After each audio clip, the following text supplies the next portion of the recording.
Ok, vamos continuar. Reconvenção. Eu falei, reconvenção é a ação do réu contra o autor nos mesmos autos, no mesmo processo. O artigo 343 vai dizer: na contestação é lícito ao réu propor reconvenção para manifestar pretensão própria conexa com a ação principal ou com o fundamento da defesa. Conexa com a ação principal ou com o fundamento da defesa. Toda ação do réu contra o autor que tenha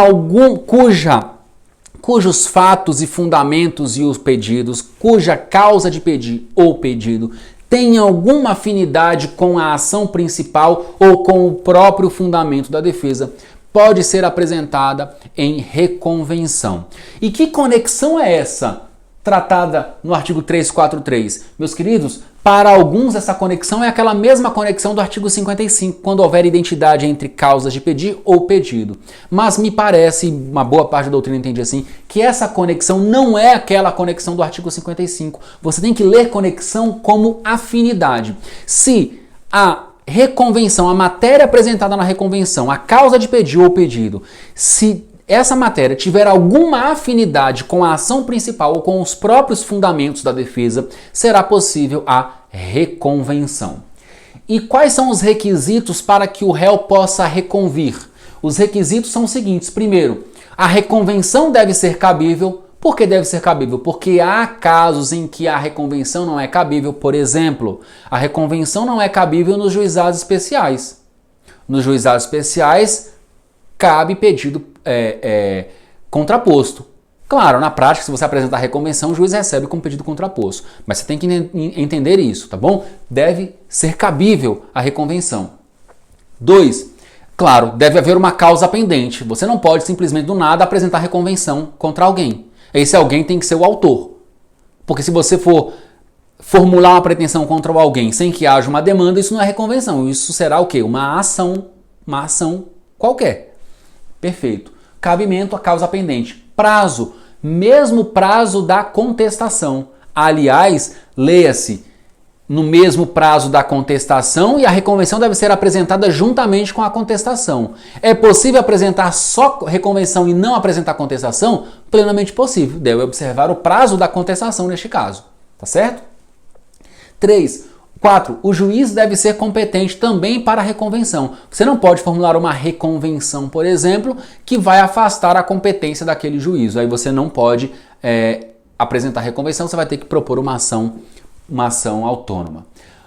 Deve haver compatibilidade entre os procedimentos, entre o procedimento da ação principal e o procedimento da reconvenção. E por fim, deve haver um interesse de agir, claro. Veja, como a reconvenção é a ação, na reconvenção nós também devemos observar todos aqueles pressupostos processuais, tanto de existência quanto, claro, de validade. Tá legal? E o interesse interessante aqui falar sobre ele, porque imaginem, em uma ação dúplice, ação de reintegração de posse, por exemplo, não há interesse em reconvenção, interesse de agir em reconvenção. Por quê? Porque a própria ação é dúplice. Eu não preciso reconvir, réu, não preciso reconvir para pleitear uma proteção possessória. O próprio réu, na contestação, já pode apresentar algum pedido de proteção possessória. Portanto, não há interesse de agir em relação à reconvenção nas ações dúplices. Tá legal? Meus amigos, chamo a atenção agora para algumas observações importantíssimas. Primeiro,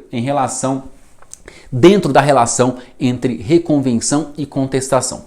Primeiro ponto é o seguinte: eu disse que a reconvenção deve ser apresentada no mesmo prazo da contestação.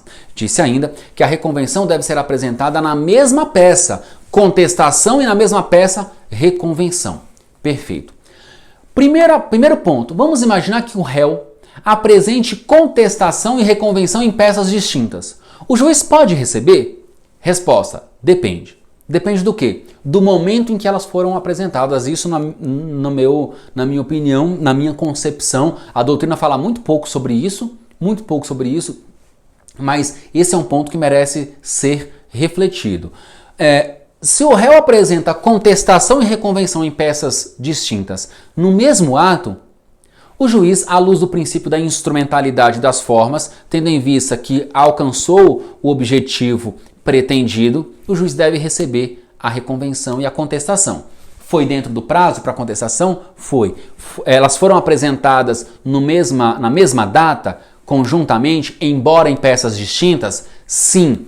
Vamos receber a contestação e a reconvenção, porque não há qualquer prejuízo aqui, não há vício insanável neste caso. Perfeito.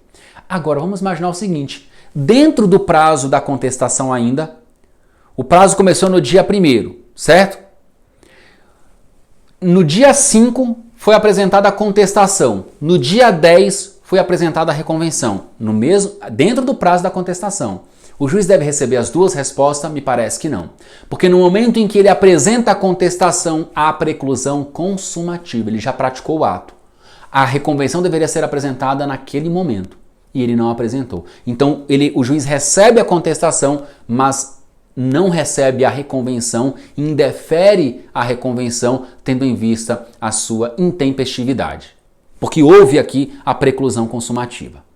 Agora, imagine que o réu apresente a reconvenção em primeiro lugar. Ele apresentou a reconvenção no dia 5 e a contestação no dia 10. Preclusão consumativa também. Porque o réu pode apenas reconvir e não contestar. No momento em que ele apenas apresenta a reconvenção, há preclusão consumativa, inclusive quanto à contestação.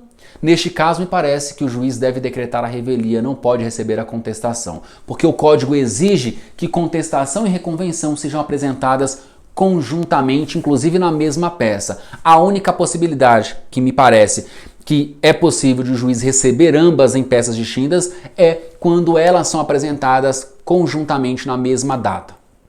Se uma for apresentada em primeiro lugar, em dias distintos, o juiz só recebe a primeira e há preclusão consumativa em relação à segunda. E aí o efeito pode ser, se a contestação foi apresentada em primeiro lugar, em deferimento da reconvenção. Se a reconvenção for apresentada em primeiro lugar, decretação da revelia, não recebimento da contestação, decretação da revelia. Me parece que este é o cenário correto à luz desse sistema nosso processual civil. Tá legal? Beleza. E uma outra situação importante dentro desta relação entre reconvenção e contestação. O réu pode contestar e reconvir, só contestar ou só reconvir. O réu não está... A contestação, a resposta do réu, consequentemente a contestação, ela é um ônus do réu. O réu apresenta a contestação se ele quiser, mas ele sabe que ele vai incorrer ali em algumas consequências jurídicas, caso ele não apresente contestação.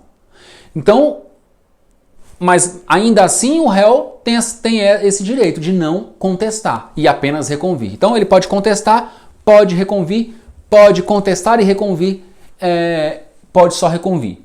Beleza. Na reconvenção, o réu reconvinte, ele pode reconvir. Vamos imaginar, ele foi demandado sozinho, ele pode reconvir em litisconsórcio com um terceiro que não constava na demanda, um único autor ajuizou a ação contra um único réu, este réu apresenta a reconvenção em litisconsórcio com outro. Neste caso, esse litisconsórcio é um litisconsórcio ativo, porque a reconvenção é uma ação, ok? Beleza.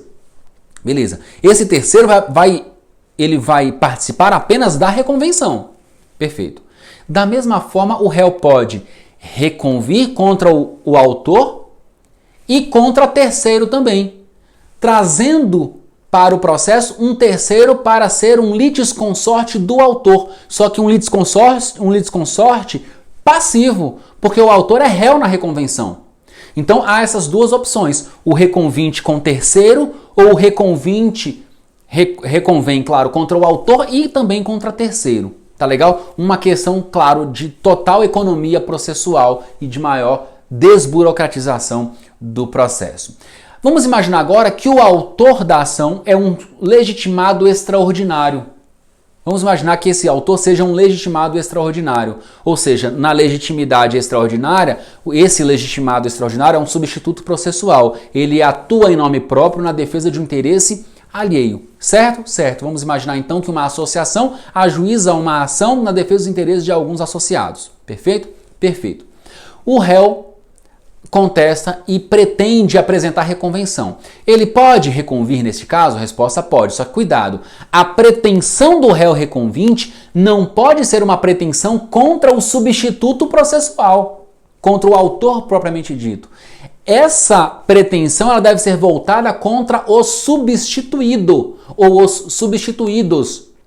Porque a discussão de direito material da ação principal não é uma pretensão do substituto contra o réu, é dos substituídos contra o réu. O substituto apenas aqui atua em nome próprio na defesa de um interesse alheio ou de interesses alheios. Então a reconvenção é possível, mas não para apresentar uma pretensão contra o substituto, e sim contra os substituídos. Tá legal? E por fim, dentro desta relação entre reconvenção e contestação, não há prejudicialidade. O que significa isso? Significa que se o réu apresentar contestação e reconvenção, ao final do processo o juiz pode julgar.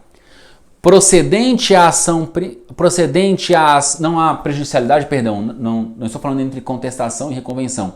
A ausência de prejudicialidade entre a ação principal e a reconvenção, tá legal? Até aqui, ó, esses três eu falei sobre a relação entre a reconvenção e a contestação. Agora, neste último ponto, eu quero falar sobre a relação que há entre a reconvenção e a ação principal. Há prejudicialidade entre elas? Não. O que significa dizer que o juiz pode, ao final do processo, julgar procedente o pedido da ação principal e improcedente o pedido da reconvenção. Pode julgar improcedente o pedido da ação principal e procedente o pedido da reconvenção. Pode julgar procedente o pedido da ação principal e também procedente o pedido da reconvenção, e pode julgar improcedente o pedido da ação principal e também improcedente o pedido da reconvenção. Não há relação de prejudicialidade entre a ação principal e a reconvenção. Zero.